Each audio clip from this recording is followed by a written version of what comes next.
வந்து 592 எடுத்திருக்காங்க +2ல. ஸோ இது வந்து எனக்கு தெரியாது. அருந்தாங்கி நிஷா தான் வந்து இந்த பாப்பா பத்தி சொன்னாங்க. சொன்னோடனே எந்த ஏரியான்னு கேட்டேன். இந்த ஏரியான்னு சொன்னாங்க. சரி, நான் பிறந்து வளர்ந்த ஏரியா தான் இந்த ஏரியா. ஸோ பாப்பா வந்து அவங்க விருப்பப்பட்ட காலேஜில் படிக்கணும்னு கேட்டாங்க. சீட்டு இல்லைன்னு சொன்னாங்க. ஸோ அவங்க விருப்பப்பட்ட காலேஜ்லேயே சீட்டு வாங்கி கொடுத்து குழந்தைக்கு ஃபீஸ் கட்டி, ஸோ என்னால் முடிஞ்ச மாற்றத்தில் ஒரு சின்ன மாற்றம் இது. ஸோ உங்க எல்லாருடைய ஆசீர்வாதம் அந்த குழந்தைக்கு தேவை. அந்த குழந்தை என்ன சாதிக்கணும்னு நினைக்குதோ உங்களுடைய ஆசீர்வாதம் தேவை. Thank you so much. சரிங்க. அவர் வந்து அது ரொம்ப எனக்கு ஆசை இருந்துச்சு. நான் அவரை மாதிரியே இருக்கணும்னு ஆசைப்படுறேன். அவர் மாதிரி நான் இன்னும் 4 பேருக்கு ஹெல்ப் பண்ணணும்.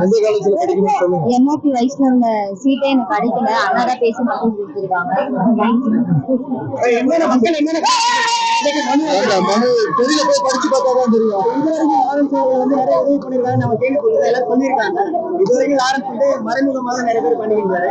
இப்ப வந்து சொல்லிட்டு பண்றதோ வெளிப்படையா லாரன்ஸ் வந்து தொடர்ந்து உதவி பண்றதுக்கான காரணங்கள் விவசாயிகளுக்கு டிராக்டர் கொடுத்தீங்க, மாற்றுத்திறனாளிகளுக்கு வந்து பைக் கொடுத்தீங்க, இந்த மாதிரி தொடர்ந்து உதவி பண்றதுக்கான காரணங்கள் வெளியே தெரியுது. ரீசன் காரணம் என்னன்னா, நம்மளை பார்த்து இன்னும் நிறைய பேர் உதவி செய்வாங்க. பிளஸ் வீடு தேடி போய் பண்றதுன்னு ஒரு சந்தோஷம் இருக்கு. ஏன்னா இங்க இருந்து பார்க்கும்போது கஷ்டங்கள் அவ்வளவு தெரிய மாட்டேங்குது. ஊருக்குள்ள போனாதான் இப்ப பாருங்க, இந்த ஏரியாவுக்குள்ள வந்தது கையில மனுக்குள்ள இருக்கு. நான் கிராமத்துக்கு தான் போயிட்டு வரும்போது வீட்டுக்குள்ள அவ்வளோ ஒரு பாக்ஸா இருக்கு மனு. அதை எடுத்து படிக்கும் போதெல்லாம் ரொம்ப கஷ்டமா இருக்கு.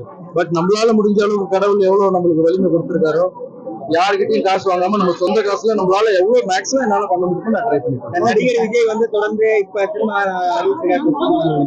அரசியல் காரணங்களுக்காக உதவி பண்ணிருக்காரு. லாரன்ஸ் அவரோட எண்ணம் எப்படி இருக்கு? எதிர்காலத்துல எதிர்பார்க்கலாமா இல்ல தொடர்ந்து உதவிகள் மட்டுமே லாரன்ஸ் பண்ணலாம்? எதிர்காலத்துல எந்த நோக்கமும் இல்லை. நான் சொல்லிட்டேன், மாற்றம் என்று செல்ஃப்லெஸ் சர்வீஸ், தன்னலமற்ற சேவை. ஏதாவது எதிர்பார்த்து பண்ணா அது வந்து மாற்றமா இருக்க முடியாது.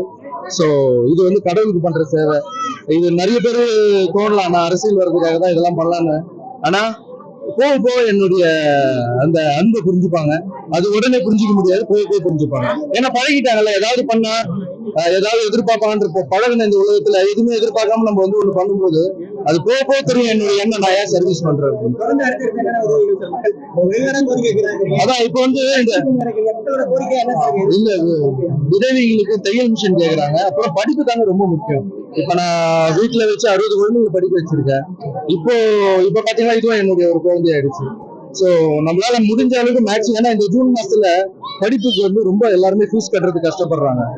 அது ஃபுல் ஃபீஸ் கூட நம்ம கட்டணும்னு தேவையில்லை. ஒரு ஆஃப் ஃபீஸ் கட்டினா கூட போதும். பேரண்ட்ஸ் வந்து பாதி ஃபீஸ் கட்டணும் ரெடியா இருக்காங்க. 2000 ஒரு குழந்தைக்கு வந்து 12,000 ரூபாய் ஃபீஸ் இருக்குன்னு வச்சுங்களேன். அது வந்து 10,000 ரூபாய் கட்டிடுறாங்க, 2,000 ரூபாய்ல நின்று போகுது. சோ நம்ம ஒரு 5,000 ரூபாவோ இல்ல 10,000 பெருசா தான் செலவு பண்ணணும்னு இல்லை.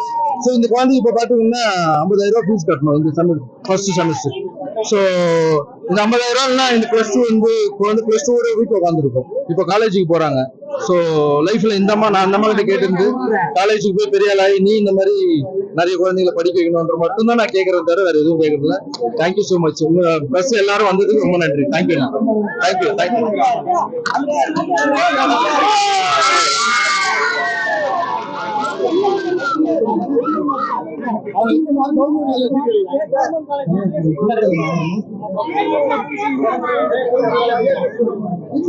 பாப்பா என்ன ஆசைப்படுதோ அதை படிக்க வைக்கலாம். நம்ம குழந்தை